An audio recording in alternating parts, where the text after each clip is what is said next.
theories. And then we test all of them, and the best explanation we have for it is truth.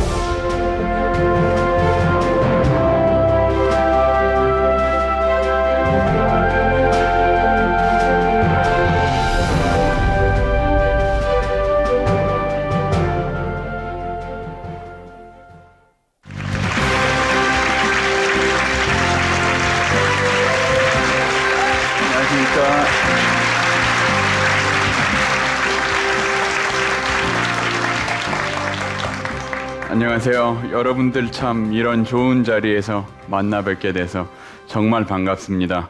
저는 영국 케임브리지 대학 과학사 과학철학 교수로 있는 장하석입니다. 자, 과학철학이라고 하면 이 과학 지식의 본질에 대해서 철학적으로 생각해 보는 게 있고요. 또 과학적 문제들을 과학자들 자신들이 보는 거랑 좀 다른 각도에서 재조명하는 그런 점도 있습니다. 그래서 그런 두 가지로 우리 강연 시리즈의 제목에 붙였듯이 과학과 철학이 만날 수가 있는 거죠. 과학 철학에서 가장 먼저 던지는 질문이 과학이란 무엇인가 하는 겁니다. 그래서 이번 강연 시리즈에서도 오늘 첫 강의의 주제를 그렇게 잡았죠. 근데 과학이란 무엇이냐 그렇게 물어볼 때 그 저변에 깔린 또 질문이 있는데요. 과학이 뭐가 그렇게 잘나고 훌륭하냐 그겁니다. 현대사회에서 이 과학과 과학자라는 것은 대단한 권위를 누리고 있고요. 상당히 신뢰를 받고 있습니다. 또 우리가 무엇이든지 과학적이라고 하면 칭송하는 말이 되고 비과학적이라고 하면 아주 비하하는 말이 되죠. 그러니까 이게 절대 중립적인 평가는 아닙니다. 뭘 과학이라고 할 때. 우리는 과학이 도대체 뭐길래 이렇게 높은 가치를 부여하는 것일까요? 이제 제가 보통 이런 내용 강의할 때는 영국이나 또 미국 또는 여러 유럽 국가들에서 하는데 한국에서 이 말씀을 드리려고 생각해 보니까 더 재밌는 거예요. 왜냐하면 과학이란 게 우리나라에서 생긴 게 아니지 않습니까? 분명히 외국에서 수입된 거고요. 그럼 뭐가 그렇게 훌륭해서 수입해 왔냐? 그런 질문을 던질 수 있겠어요. 근데 이 수입해 온 정도가 아닙니다. 이거는 의무 교육에 포함시켜가지고 초등학교 1학년부터 가리키는데 의무 교육이란 건 정말 말이 좋지 애들을 강제로 하게 한다는 거거든요. 그러면 선택할 능력도 없고 권력도 없는 아이들한테 과학을 공부해라 하고 우리가 국가에서 시키는데 이걸 잘 생각해 보면 엄청난 일입니다. 이 한 100년 전까지만 해도 우리 조상들은 과학이란 말도 들어보지 못하고 잘 살았는데 말이에요. 왜 지금은 모든 국민이 과학을 배워야 한다고 생각하냐? 이렇게 물어본다면 당장 나오는 반론이 있을 겁니다. 우리 조상들이 그렇게 잘 살았던 게 아니라 과학을 몰랐기 때문에 나라가 망하고 또 서양 과학을 먼저 들여온 일본에게 지배도 받았고 지금까지도 이 과학이 발달된 미국이나 유럽 국가들을 이렇게 올려보면서 그렇게 되는 종속적 관계가 돼버린 게 아니겠느냐. 그래도 또 이제 해방 후에 과학을 열심히 공부했고 해서 선진국 대열에 끼게 되지 않았냐 하는 거죠. 외국에서도 이 과학 교육이 왜 필요하고 과학 교육에 국가에서 왜 투자해야 되느냐 그런 논쟁이 벌어지면 항상 나오는 얘기는 경제 발전 얘기입니다. 그거는 사실 저희 형님 장하준 교수가 해야 될 얘기고 저는 제가 아는 얘기만 하겠습니다. 경제 발전 얘기가 나오고요. 또 원자탄이나 인터넷, 유전공학, 우주 탐험 그런 놀라운 것들, 과학이 없을 때는 상상도 못했던 것들을 과학이 있음으로써 우리가 누리고 살 수 있다. 그렇게 나오는데요. 그런 맥락에서 사람들이 대개 특히 정치인들 대부분 생각하는 거는 과학이 아니라 기술입니다. 기술만 갖고 얘기해서는 과학의 진정한 의미가 제 생각엔 나오지 않습니다. 왜냐하면 그거는 응용만 얘기하는 거지 순수 과학이 왜 중요하고 어떤 의미가 있는지 전혀 얘기하지 못하고요. 또 과학이 가지는 이런 문화적 가치라는 거는 논의에서 실종이 돼버립니다. 기술만 갖고 얘기하게 되면. 그리고 기술적 응용을 해서 과학이 필요한 거라면 그거는 정말 소수의 전문가만 알면 됩니다. 그 사람들이 알아서 다 좋은 기술 만들어 가지고 우리 생활을 윤택하게 해주면 되지 왜 온 국민을 하나씩 과학 교육이랍시고 고문을 하냐 그겁니다.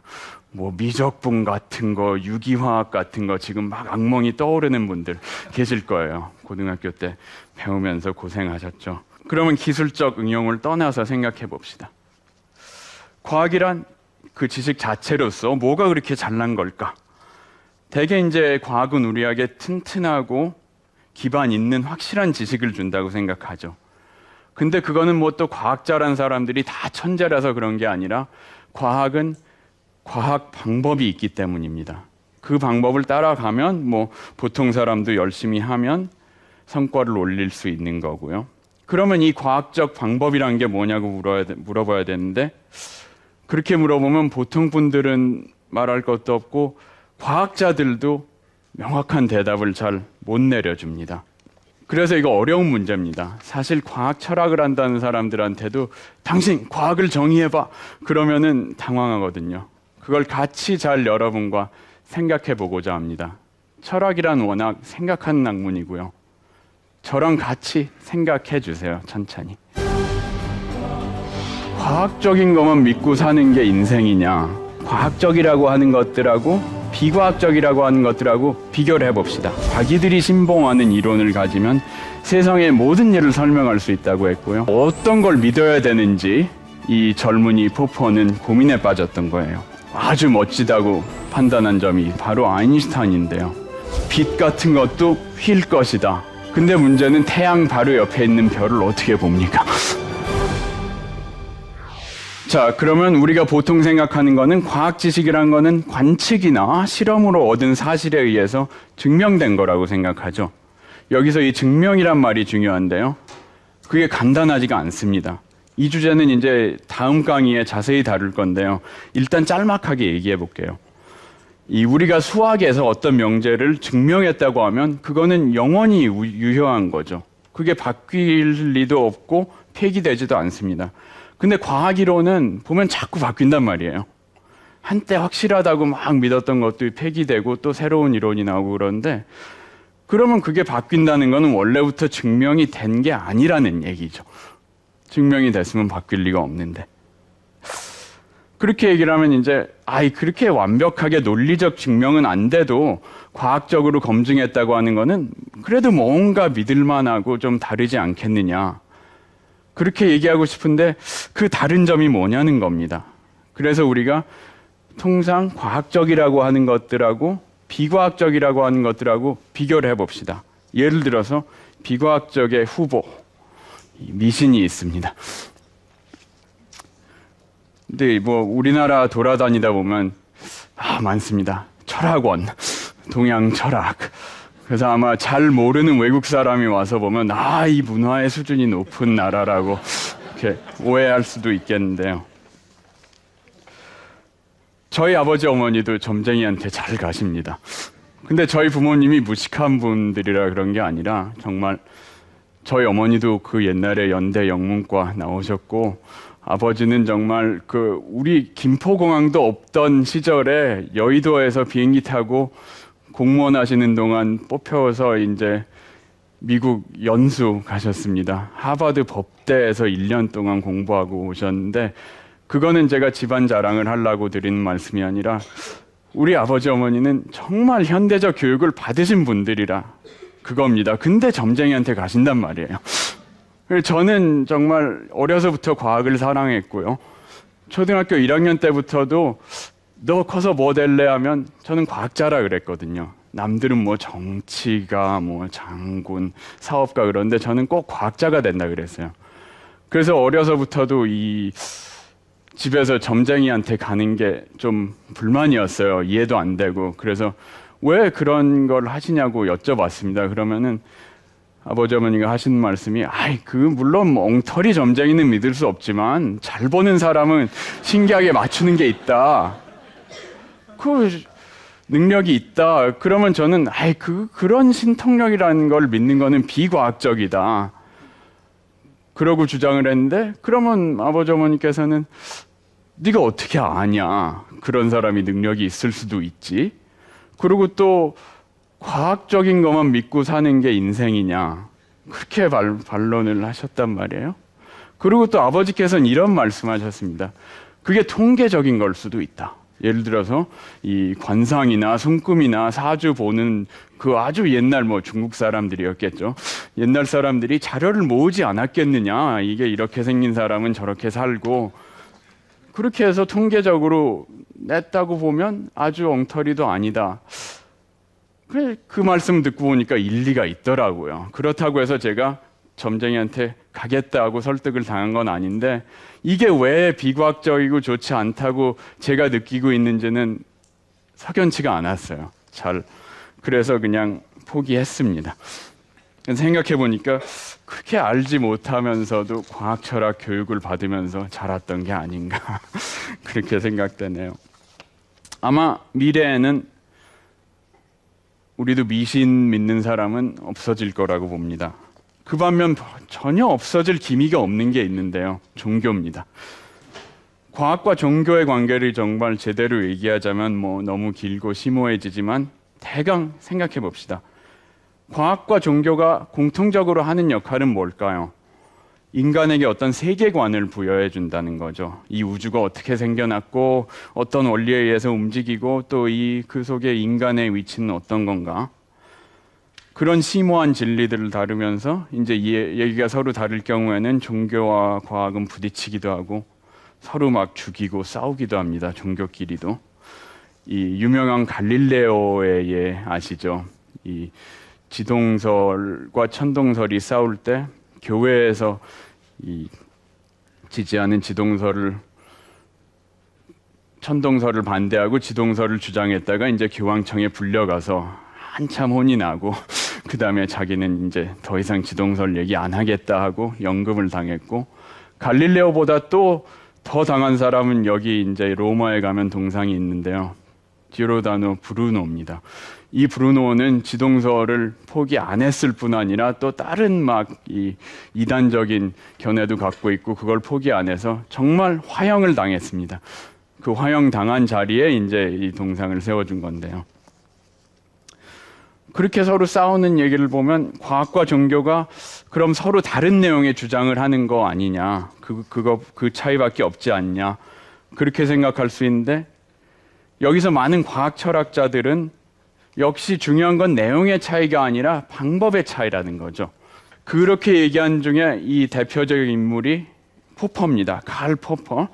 이 사람이 말하는 과학의 정수라는 거는 비판 정신이라고 했고요. 이 비판 정신의 표현은 모든 이론을 사정없이 시험하는 거라 그랬어요. 그래서 이론과 사실이 틀린다면 아무리 아까워도 멋진 이론이라도 버리는 겁니다. 근데 종교는 그렇지가 않죠. 신이 정말 있는지를 감히 시험한다거나 그래서는 안 됩니다. 그리고 교리에 의해서 세상의 모든 일을 설명한다고 하죠. 일이 어떻게 되건 간에 하나님이 존재하는 것은 기본입니다. 포퍼는 그런 식의 믿음이 틀렸다는 건 아니지만 과학적이 아니라고 본 거죠. 과학은 뭔가 새로운 거를 계속 배워나가는 과정이기 때문에 가지고 있던 이론을 포기하고 새로운 이론을 얻는다는 것이 가장 중요하고 유익한 일이라고 봤습니다. 반면에 종교적 교리는 불변하죠. 또 신앙이란 건 어떤 일이 있어도 정말로 죽인다고 해도 포기하지 않는 그게 신앙이고요. 포퍼는 그것을 독단적인 태도라고 해석을 하고 과학적 태도와 정반대로 봤습니다. 근데 이 사람이 그냥 탁상공론식으로 철학을 한 것 같이 생각하실 수도 있는데 그게 아니었습니다. 여기 보인 사진은 17살 때 젊은 포퍼의 사진입니다. 포퍼 군. 그 사람이 이제 오스트리아 비엔나 비인이죠. 비엔나에서 1902년에 태어나서 자랐는데 이 청년기에 바로 패전을 맞았습니다. 그 1차 대전에서 독일하고 연맹을 맺었던 이 오스트리아 헝가리 제국 패배했죠. 그러고 나서 극심한 혼란기를 맞게 됐습니다. 그런 혼란기에 이제 다 또 나와서 자기들이 사회를 바로 잡겠다는 여러 가지 이론들이 많이 제시되고 있었습니다. 그런데 어떤 걸 믿어야 되는지 이 젊은이 포퍼는 고민에 빠졌던 거예요. 한때 이 공산주의에 몰입하기도 했습니다, 이 사람은. 그래서 뭐 입당을 했다가 몇 달 만에 실망해서 탈당했다고 나중에 자랑을 하고 있습니다. 마르크스주의자들, 또 프로이트주의자들, 또 나중에 나치가 될 인종주의자들, 모두들 이제 자기들이 신봉하는 이론을 가지면 세상의 모든 일을 설명할 수 있다고 했고요. 또 과학적이라고 했습니다, 그거를. 이렇게 이제 실망만 거듭하고 있었는데, 포퍼가 보고서 아주 멋지다고 판단한 것이 있었습니다. 이건 바로 아인슈타인인데요. 아인슈타인이 1919년 포퍼가 만 17세였을 때 비엔나에 와서 강연을 했답니다. 그 강연은 일반 상대성 이론에 관한 강연이었는데요. 뭐 일반 상대성 이론 얘기를 자세히 드리긴 뭐하지만 그 중에 한 가지 아인슈타인이 얘기했던 게 이 그림에서 지금 나오듯이 빛이 무거운 물체 주위를 지나갈 때는 휜다고 했거든요. 중력에 의해서. 근데 이거 이상하단 말이에요. 빛이 어떻게 휩니까? 중력에 의해서. 빛은 질량도 없고 중력의 영향을 받지 않아야 되는데, 아인슈타인은 이 영향을 받는 것은 그 무거운 물체가 있으면 그 주위에 시공이 이렇게 휘어버린다는 거예요. 그게 무슨 말인지 잘 이해가 안 가는 분들 많을 겁니다. 그게 바로 포인트입니다. 아인슈타인이 나와서 괴상한 얘기를 했단 말이에요. 무슨 시공이 휜다는 게 말이 됩니까? 그러나 그 사람이 당당하게 얘기했다는 겁니다. 시공이 휘면 빛 같은 것도 휠 것이다. 그러면은 그걸 관측해보자. 빛이 정말 휘나 안 휘나. 그래서 그 이론이 예측한 대로 휘면 괜찮고 휘지 않으면 이론을 포기하겠다 이거죠. 근데 그런 걸 어떻게 관측하느냐? 이 도해에서 보시듯이 이런 방법이 있습니다. 여기 이 그림에 나온 거는 저 멀리 있는 별빛이 이렇게 태양 옆을 지나면 휘어진다는 거죠. 휘어져 갖고 오면 이런 방향으로 이제 눈에 들어올 텐데, 우리 눈과 뇌에서는 빛이라는 거는 직진하는 걸로 아예 그냥 해석을 해버리게 돼 있습니다. 그래서 요렇게 빛이 들어오면 내가 볼 때 이 별은 저기 있다고 보이는 거죠. 그러면 태양 바로 옆에 보이는 별의 위치를 사진을 찍고, 또 태양이 없을 때 한밤중에 그 똑같은 별들의 사진을 찍으면 그 별들 간의 상대 위치가 달라질 것이라는 거죠. 근데 문제는 태양 바로 옆에 있는 별을 어떻게 봅니까? 대낮에. 근데 이 영국 천문학자 에딩튼이라는 사람이 기발한 생각을 해낸 게 개기일식이 일어나길 기다리자는 거예요. 태양이 달에 가려서 하나도 안 보일 때, 그럼 그 옆에 별도 보이지 않겠냐. 그래서 이 에딩튼이 개기일식이 일어날 때 가가지고 1919년에 그 포르투갈령인 그 어느 대서양의 섬에 가서 사진을 찍어가지고 이 아인슈타인 이론에서 예측한 대로 됐다. 그렇게 나왔던 겁니다. 그래서 이제 이 1919년에 아인슈타인이 완전히 유명 인사가 돼버렸고, 이 에딩튼의 관측 결과는 막 신문에 대서특필됐고요. 그 얘기를 이제 비엔나에 와서 했던 겁니다. 근데 포퍼가 보고 멋있다고 느낀 거는 이 자기 이론을 정말 당당하게 엄격한 시험에 내놨다는 거죠, 아인슈타인은. 그래서 이제 이런 경험들을 통해 가지고 포퍼가 세운 것이 소위 반증주의 철학 이론입니다. 포퍼가 말하는 이 반증, 영어로 falsification이라고 하는 거는 경험적인 증거를 갖고 이론이 틀린 것을 보여준다는 말이죠. 그러니까 어떤 과학 이론에 아까 얘기한 것처럼 기반해서 예측을 했는데 관측이나 실험을 해보니까 예측과 다른 결과가 나왔다. 그런 상황을 얘기하는 겁니다. 그럴 경우 당연히 이론이 틀렸다고 해야겠죠. 사실은 사실이니까. 그 간단하고도 피할 수 없어 보이는 반증의 논리, 이거를 포퍼는 과학 방법의 가장 기본으로 봤습니다. 또 이제 더 폭넓게 얘기해서 과학적 태도란 비판적 태도라고 했어요. 종교나 정신 분석이나 정치적 이데올로기 같은 걸 추종하는 사람들은 다 자기가 믿는 거에 대해서 비판적이가 못하기 때문에 항상 이제 하는 자기네 주장만 되풀이할 뿐 향상되는 게 없다는 거죠. 반면 진정한 과학자들은 항상 이론을 비판적으로 시험하기 때문에 뭘 배울 수 있고, 그래서 포퍼는 이 비판은 온갖 이성적 사고의 피와 살이다, 그렇게 얘기했습니다. 근데 이제 문제가 있는데요. 실제 과학자들이 뭐 하는 걸 보면 되게 그렇게 비판적이지 못합니다. 빛의 속도보다 더 빨리 움직이는 중성미자, 그 실험 결과가 제대로 됐다고 판명이 된다면 자기 팬티를 먹어버리겠다, 독선적인 것이 필요한 태도라고 주장한 사람인데요. 패러다임이란 말은 들어보셨을 겁니다. 정상과학, 쿠hn의 해석에 의하면 정상과학은 퍼즐을 푸는 거라고요. 뭐 과학을 이렇게 시시하게 말하나, 요즘 말로 하면 뉴튼 스타일이 되겠습니다. 실제 과학 연구가 어떻게 이루어지는지 잘 보면 포퍼 주장하고는 달리 좀 독단성이 보이는 경우가 많아요. 그러니까 뭐 이 창조론을 믿는 사람들이 자기들 이론 포기하지 않는다고 막 질책을 하는 그 진화론자들은 다윈의 자연선택 원리를 포기할 용의가 있을까요? 잘 모르겠어요. 생물학만 그런 거 아니고 물리학에선 더 심합니다. 예를 들어서 상대성 이론을 의심한다면 그건 거의 정신병자 취급을 받게 됩니다. 여러분들 뉴스에서 언제 들으셨는지 모르겠지만 근래 그 이탈리아에 있는 어떤 물리학자, 실험 물리학자들이 이 빛의 속도보다 더 빨리 움직이는 중성미자 뉴트리노를 검출했다고 발표했죠.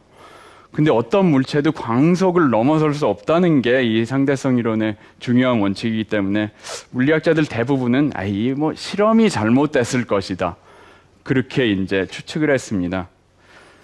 그 중에 저 영국에서 TV에 많이 나오는 짐 알칼릴리라는 물리학자가 있는데요. 그 양반이 생방송에 이제 인터뷰를 받으러 나와가지고 그 실험 결과가 제대로 됐다고 판명이 된다면 자기는 다시 TV 생방송에 나와서 자기 팬티를 먹어버리겠다, 그렇게 아주 괴상한 장담을 했습니다.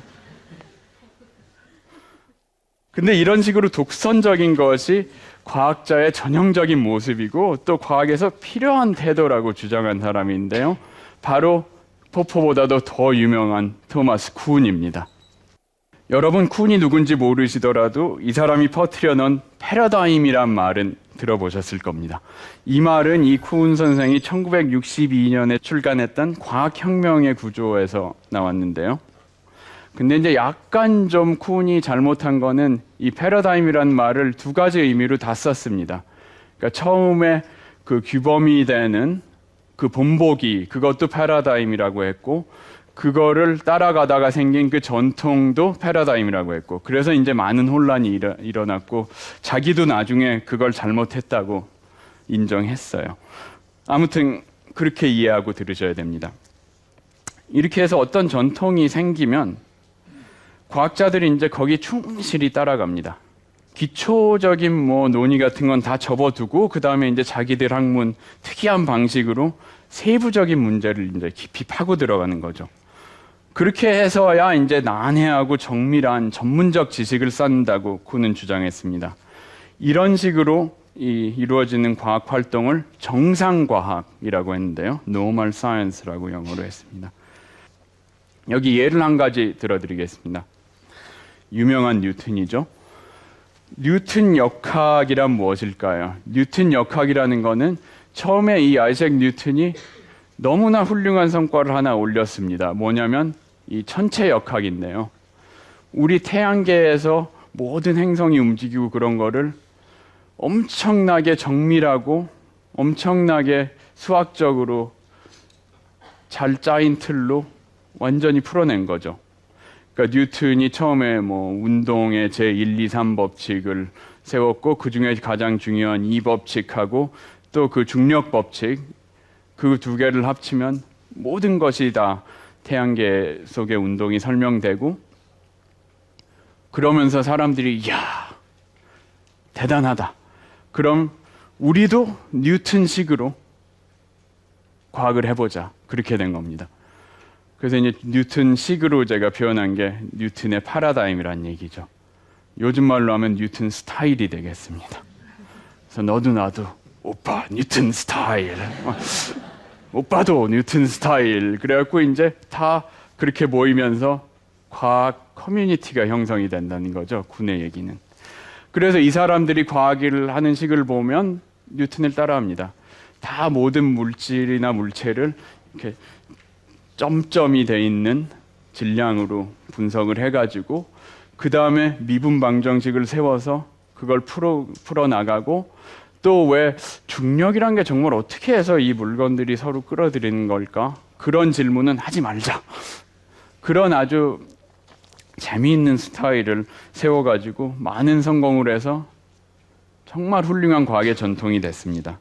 그러니까 이 좋은 예죠. 이 패러다임이란 과연 어떤 것이고 어떻게 해서 생겨나고 발전하는 것인가.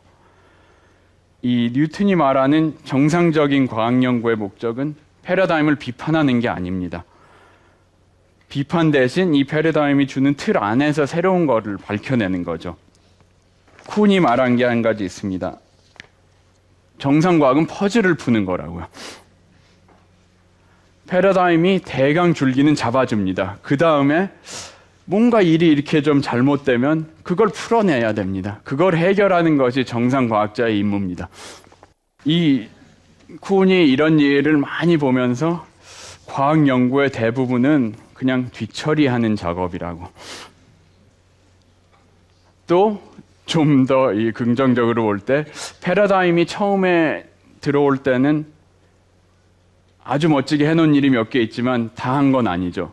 시작할 때는 그렇게 성공할 것이라는 약속만 있다는 겁니다. 그 약속을 실현해 나가는 것이 이 또 정상과학자들의 임무라고 그렇게 얘기했습니다. 그래서 이제 이런 얘기들이 다 이 과학혁명의 구조라는 책, 처음 1962년에 나왔던 이 책에서 설명된 건데요. 제가 이 책을 대학교 들어가기 전 방학 때 읽었습니다. 이 중3 때부터 제가 너무나 이론 물리학을 사랑해가지고 나도 뭐 아인슈타인이나 뭐 적어도 파인만 정도 큰 이론을 내놓은 학자가 되겠다고 그런 야심을 품고 환상이죠. 그런 시절인데 이 책을 보고 과학혁명이라는 문구가 끌렸던 거예요. 나도 이제 좀 커서 과학혁명을 일으킬 사람인데 어떻게 되는지 배워봅시다. 그런 생각을 했던 거죠. 근데 이 책을 정말 읽으면서 정상과학에 관한 부분이 처음 나옵니다. 그걸 읽으면서 참 잘 이해가 되지 않고 실망했던 거예요. 뭘 과학을 이렇게 시시하게 말하나. 그러면서 제가 책을 다 읽었는데 덮으면서 내가 하는 과학은 이렇지 않을 거라고 혼자 장담을 했습니다. 그러고서 이제 대학을 갔습니다. 가서 물리학 공부를 이제 시작했습니다. 물리학 공부를 하다가 대학교 4학년 때 졸업반 때 이 과학 철학을 교양 과목으로 들었는데요. 그때 또 이 쿤의 책을 교재로 썼어요. 그래서 이제 다시 읽었는데 그때는 읽다 보니까 와, 이 사람 말이 정말 맞다. 과학이란 정말 그래. 그러고 감탄을 했습니다, 제가. 왜냐하면 저 대학 들어갈 때부터 또 그 전에부터 뭐 상대성 이론에서 절대적인 시간과 공간이 없고 관측자의 운동 상태에 좌우된다고 하는데 그게 정말 무슨 의미인가? 또 뭐 양자역학에서는 빛이나 전자 같은 게 동시에 입자이기도 하고 파동이기도 하다고 하는데 그게 가능한 건가? 또 뭐 우주가 한순간 빅뱅으로 생겨났다고 하는데 그러면 그 빅뱅이 일어나기 바로 전에는 어떤 상태였을까? 이제 그런 질문들로 머릿속이 꽉 차 있었거든요. 근데 이제 교수님들은 그런 의문들을 어떤 분들은 좀 참을성 있게 들어주시고 어떤 분들은 에이, 학부생 주제에 그런 철학적인 얘기 하지 말고 숙제나 해라. 그렇게들 많이 이제 혼을 내셨습니다. 저는 그러면 이 뭐 세계 최고라는 대학이라고 해서 왔는데 이러냐 그러고 많은 반감을 느꼈는데요. 쿤의 해석에 의하면 정상과학의 훈련을 받는 과정은 그럴 수밖에 없습니다. 이 패러다임을 먼저 배우고 나서 새로운 것도 하는 거죠. 근데 이 쿠는 정말 과학을 모르는 철학자가 아니었어요. 이 사람도 하버드 대학에서 물리학 박사까지 했습니다. 자기가 나중에 정상과학이라고 이름 붙인 거를 상당히 경험한 사람이고요. 또 그 후에는 단연간에 걸쳐서 아주 세세한 과학사 연구를 한 분입니다. 그래서 과학에 대해서 절대 모르고 헛소리를 한 분은 아니었고요. 정상과학에서 나오는 퍼즐이란 거, 어떤 형태인지 좀 더 깊이 생각해 볼 필요가 있습니다. 이 18세기만 해도 수, 금, 지, 화, 목, 토까지밖에 몰랐거든요. 관측을 해보니까 궤도가 이상하다는 겁니다. 뉴턴이 이론이 훌륭했지만 이제 틀렸다. 절대 그러지 않았습니다. 포퍼가 가장 공격했던 이 사이비 과학, 쿠온의 정상과학 개념을 아주 혐오했습니다. 과학사에서 또 유명한 예를 들어보겠는데요. 여러분, 우리 태양계의 8번째 행성 해왕성 다 아실 겁니다. 이렇게 생겼습니다. 근데 이 해왕성이 처음에 어떻게 발견됐는지는 아마 몇 분 아실지 몰라도 대부분 모르실 겁니다. 이 18세기만 해도 사람들이 수, 금, 지, 화, 목, 토까지밖에 몰랐거든요. 왜냐면 이 천왕성부터는 너무 멀어서 육안으로 보이질 않기 때문에 그렇게 하다가 1781년도에 이 윌리엄 허셜, 또 아주 재밌는 사람인데 독일 출신의 천문학자고 원래는 음악가였습니다. 그래서 영국 궁중에 음악가로 왔다가 자기가 이제 아마추어 천문학자로 맨날 집에서 밤에 잠 안 자고 관측하고 망원경 렌즈를 자기가 직접 갈아가지고 망원경을 만들고 하늘을 관측하다가 우연히 천왕성을 발견한 거예요. 근데 천왕성을 그 후에 단연간 걸쳐서 관측을 해보니까 궤도가 이상하다는 겁니다. 이상하다는 말은 뉴턴의 법칙을 위배하는 것 같았단 말이죠. 뉴턴 법칙에 의하면 이렇게 가야 되는데 좀 삐딱하게 간단 말이에요. 그러면 이 뉴턴 스타일을 따르는 천문학자들이 포퍼의 말을 들었다면 뉴턴이 이론이 훌륭했지만 이제 틀렸다, 반증이 됐다, 그렇게 봤을 텐데 그랬을까요? 아닙니다. 절대 그러지 않았습니다. 왜냐하면 그 당시 이 뉴턴 역학이라는 거는 정말 조금 과장해서 말하면 인류 역사에서 그때까지 나왔던 과학 이론 중에 가장 훌륭한 이론이었는데요. 또 많은 곳에서 검증이 정밀하게 됐고, 근데 뭐 지금 새로 발견한 행성 하나가 조금 삐딱하게 나간다고 해서 그런 훌륭한 이론을 폐기하겠습니까? 아니죠. 그래서 쿤이 말하는 정상과학자답게 이 뉴턴주의 천문학자들은 뉴턴이 맞다는 가정으로 시작했습니다. 뉴턴 이론은 맞는 것이고, 그러면 뭐가 틀렸을까? 왜 이런 비정상적 현상이 나오는 것일까? 생각을 하면서 많은 제가 임시방편적인 가설이라고 붙였는데요. 그런 가설들을 만들어내서 이 사태를 어떻게 해결할 것인가 생각했습니다. 예를 들어서 뭐 천왕성이 잘 가다가 어떤 우리가 보지 못한 혜성하고 충돌을 해가지고 궤도를 이탈한 게 아닌가. 뭐 그렇게 만들어내려면 많이 만들어낼 수 있죠. 포퍼가 가장 싫어하던 그런 방편인데요. 그 중에 나온 임시방편 가설 하나가 이 프랑스의 르베리에라는 사람하고 영국의 아담스라는 사람이 동시에 낸 이 해왕성의 가설이었는데요. 뭐냐면 천왕성을 넘어서 그 밖에 또 우리가 지금 알지 못한 행성이 하나 있다면 그 행성과 천왕성 사이에 조그만 인력이 있을 거 아닙니까? 그 중력으로 해서 이 천왕성의 궤도가 좀 변하지 않겠느냐. 그렇게 얘기를 했는데, 그렇다면 뉴턴 역학에 기반해서 계산을 해낼 수 있습니다.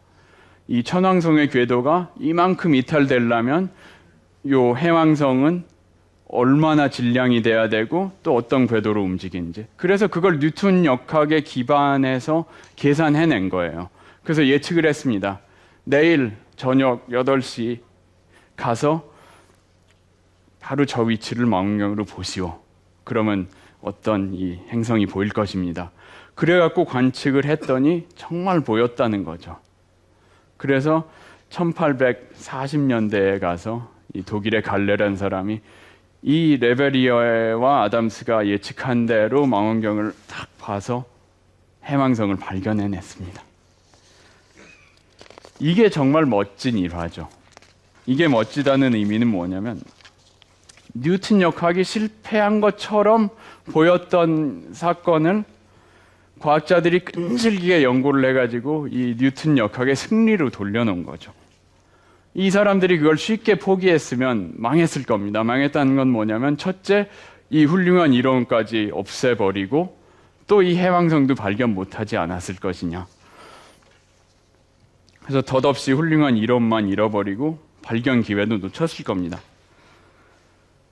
근데 아까도 약간 말씀드렸지만 이 천문학자들은 뉴턴 역학을 그냥 무조건 신봉하고 틀렸다는 증거가 나왔는데도 그걸 불구하고 뭐 임시방편으로 가설을 만들어서 보호했다는 거는 포퍼가 보기에는 굉장히 비과학적인 얘기 같은데요. 그럼 그걸 어떻게 해석할까요? 포퍼가 가장 공격했던 이 사이비 과학, 정신분석이니 점성술 모든 것이 다 이런 형태로 자기들이 믿는 이론을 보호하는데, 그러면 과학이 그런 사이비 과학과 똑같은 모습이 보이면 좀 문제가 있지 않습니까? 근데 이 한 가지 중요한 다른 점은 뉴턴 역학을 방어하는 그 과정에서는 새로운 발견을 했다는 거죠.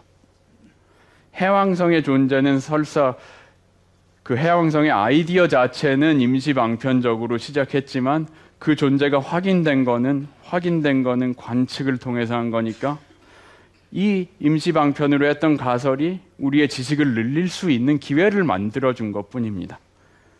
그래서 이 사실 포퍼도 이 해왕성 사례를 보면서 인정했습니다. 야, 그래, 과학자들이 가끔 그렇게 질기게 버틸 필요는 있어. 포퍼는 이런 점을 일단 인정하면서도 쿠운의 정상과학 개념을 아주 혐오했습니다. 두 사람이 아주 그냥 첨예한 의견 대립을 세워가지고 1960년대, 70년대 과학 철학계에서는 이 일로 떠들썩했는데요. 그래서 이제 1965년도에 포퍼하고 그 런던에 있던 포퍼의 동료들이 작당을 했습니다. 그러면 이 쿠운이란 자를 불러오자. 불러와서 우리 학회를 열어가지고 한번 직접 만나서 얘기해보자. 그래갖고 65년에 런던 대학에서 아주 중요한 학회를 열었습니다. 포퍼 자신도 그 학회에서 논문을 발표했고요. 근데 그 포퍼의 논문의 제목이 정상과학과 그의 위험성. 그렇게 했습니다. 그 논문에서 포퍼는 과학자들이 실제로 쿠운이 말하는 정상과학을 실행할 때도 있지만 그렇게 하는 거는 과학의 진보를 저해할 뿐이 아니라 우리 문명 자체를 위협한다고 막 기염을 토했는데요. 너무 좀 과장된 비판 같지만 이해가 가는 겁니다. 왜냐하면 쿠운은 정말 그 미국에서 편안히 자란 사람입니다. 포퍼는 아까 말씀드린 대로 그 전후에 혼란기에서 청년기를 보냈고 항상 이 사회라는 것이 붕괴할 수 있는 위협이 있다는 걸 느낀 사람이거든요. 게다가 이제 1930년대 후반에는 망명길에 올랐습니다. 왜냐하면 포퍼는 사실 쿤도 그랬지만 유태인이었습니다. 그래서 이 나치파들이 오스트리아를 점령하고 위협을 느끼게 되면서 이제 처음에 뉴질랜드로 망명을 갔다가 결국 영국에서 죽었는데요. 그런 뼈저린 경험들이 있기 때문에 포퍼는 사람들이 이 권위에 맞서서 저항을 하지 않으면 전체주의 이데올로기가 사회를 지배할 큰 위험이 있다고 봤고요. 그런 맥락에서 이 과학이란 거, 또 과학자란 사람들이 이 비판 정신을 계속 보여주면서 사회를 선도할 의무가 있다고 포퍼는 봤던 겁니다. 그렇게 해서 포퍼뿐 아니라 정말 그 옛날 유럽 지역의 지식인들은 그런 태도를 많이 가졌습니다. 이 과학은 우리 문명의 최후의 보루다. 우리 문명이 없으면 이 나치주의가 됐건 공산주의가 됐던 됐건 그런 전체주의 사상이 사회를 지배할 거라고 봤던 거죠. 그런 입장에서 쿤의 정상과학 개념을 본다면 곱게 보이지 않았을 게 여러분도 이해가 가실 겁니다. 왜냐하면 이 정상과학이라는 거는 정해진 패러다임에서 그대로 따라간다는 거죠. 그러면 패러다임이 낫지라면 그것도 따라가나? 그렇게 이제 반발이 나온 겁니다. 포퍼는. 근데 쿤은 거기 동의하지 못했어요. 쿤도 뭐 과학을 사랑한 사람이고 과학이 훌륭한 지식을 준다고 분명히 믿었습니다. 그러나 아무리 쿤이 봐도 그렇게 포퍼가 원하는 것처럼 과학이 무슨 자유주의를 보호하는 그런 정치적 역할을 할 수는 없다고 본 거죠. 그래서 이 쿤이 그 1965년에 열렸던 학회에서 선언을 했습니다. 여기 이제 제가 써놨지만 포퍼의 말하고는 정반대로 과학은 비판적 논의를 포기함으로써 시작된다. 약간 이해가 안 가죠? 근데 쿤이 생각한 건 이겁니다. 우리가 이 철학하는 사람들이 좋아하는 그 고대 그리스 있죠. 거기서 막 여러 학파들이 나와서 뭐 우주론을 다들 새로 자기 나름대로 내세우고, 포퍼는 그 소크라테스 이전 그리스를 정말 과학의 시초로 봤는데요. 쿤은 어떻게 봤냐면 그거는 과학 전의 일이다. 왜냐하면 그렇게 다들 의견이 분분하고 패러다임이 형성되지 않고 다 의지를 모아서 같은 주제를 같은 식으로 서로 같이 연구하지 않으면 우리가 얘기하는 그런 전문적 과학 지식은 생겨날 수가 없다는 겁니다. 그래서 쿤은 그렇게 기본적 동의가 없는 것은 철학일 뿐이지 과학은 못 된다고 했거든요. 그래서 그 고대 그리스 철학자들처럼 서로 맨날 비판하는 걸로, 또 요즘 철학자들도 뭐 그렇죠. 사실 비판으로 소위를 하는 사람들은 과학자는 아니라고 했거든요. 그래서 그런 비판적 논의를 포기하면서 과학이 생기는 것이다. 그런 말입니다. 또 이 쿤이 과학혁명의 구조를 썼을 때 거기다 이미 이런 좀 충격적인 말을 넣습니다. 정상과학은 패러다임이 미리 만들어 놓은 비교적 경직된 상자에 자연을 쳐넣으려는 노력이다. 그러니까 포퍼가 보고 화가 났을 만한 말이죠. 자연을 쳐넣다니.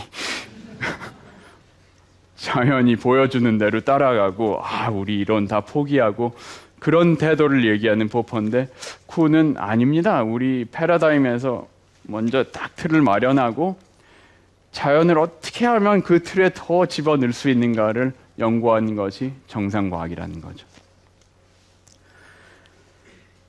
그리고 이 독단적으로 보이지만 이렇게 체계적인 노력을 함으로써 정상과학이 정체하는 게 아니라 아주 빠른 발전을 한다고 쿤은 해석했습니다. 이제 쿤에 대한 얘기는 또 나중에 과학혁명을 통해서 많이 드릴 텐데요. 일단 이 정상과학과 포퍼의 비판 정신 대결에서 확실한 결판은 나지 않았습니다. 이 근본적 갈등을 어떻게 해소할 수 있을까?